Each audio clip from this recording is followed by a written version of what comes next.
apart from that first group of 75 French fur traders, in the 1850s we saw 3 waves of migrants arrive here from the Montreal region. And these are all people who came here to get jobs in the growing lumber trade, and then he stayed on to farm the land back in 1650. And he came here to meet the Huron people and establish the fur trade. Now, where that cross is, that's not where he landed.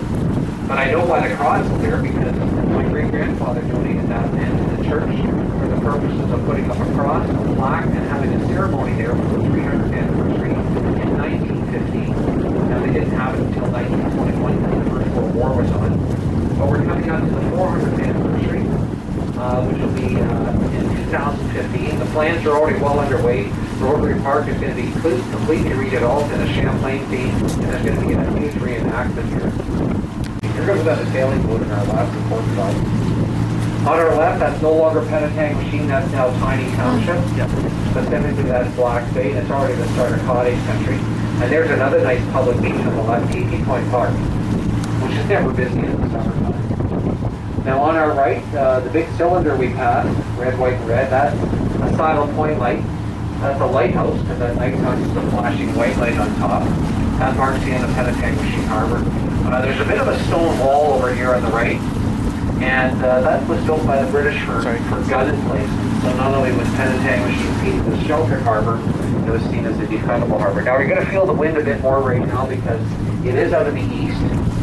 It was northeast. Right now it feels almost southeast. Well, that's okay, because I'm going to go towards the shore up ahead, and we'll get a bit of shelter from that wind. And then, of course, once we turn around, we're going to ride with it.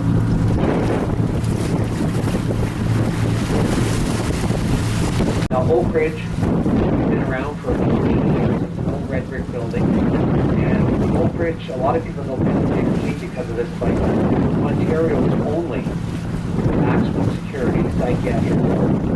So the ever read in the paper about somebody being involved in violent crime, and it was on state that they're found to be not guilty for a reason, and you're criminally insane. And a lot of states said that Penetanguishene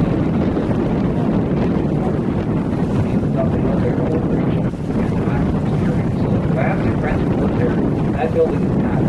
So that's why the new one's going up, and they're going to move those patients into the new maximum security facility. Now, not the whole thing is not maximum security. There's going to be a large forensic section, so they can do more psychiatric assessments. Although, you know, if they have somebody who's making dangerous to themselves or others, they will have the personnel in the facility to deal with that.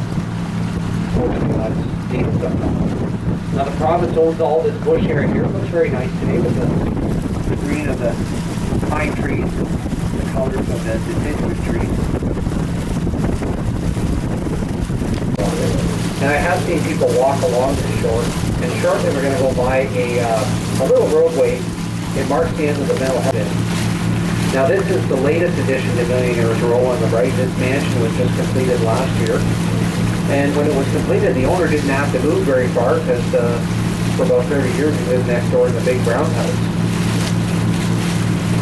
Now when he first moved here, he had a beautiful boat built for him, an all-wood 45-foot cabin cruiser, and it was called My Toy. And then he built his boathouse for it, made out of steel, so it will stand the ice. And you can see there's a name on it. It's called the Toy Box.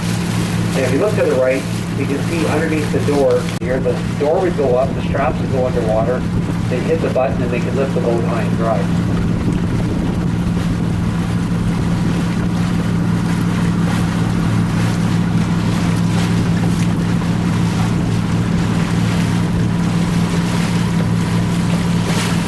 The boat's not there now. It's out one of the marinas just ashore getting work done on it. On our right, here's a naturally sandy spot, and it's naturally called Sandy Bay.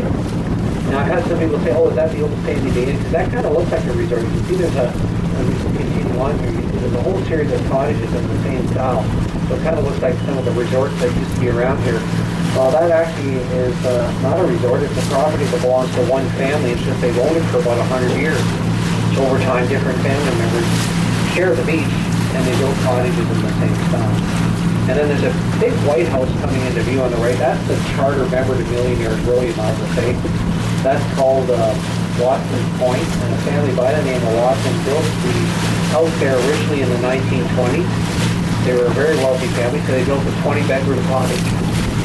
And they had it for a long time, but they sold it about 10 years ago, and whoever bought it, they didn't do much for about 2 or 3 years, but then they went to town, they completely rebuilt the place, put a new boathouse in, rebuilt a giant drink wall, and so it's a big, beautiful home.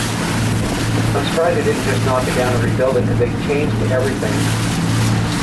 The windows, the roof, wiring, plumbing, the foundation was resealed.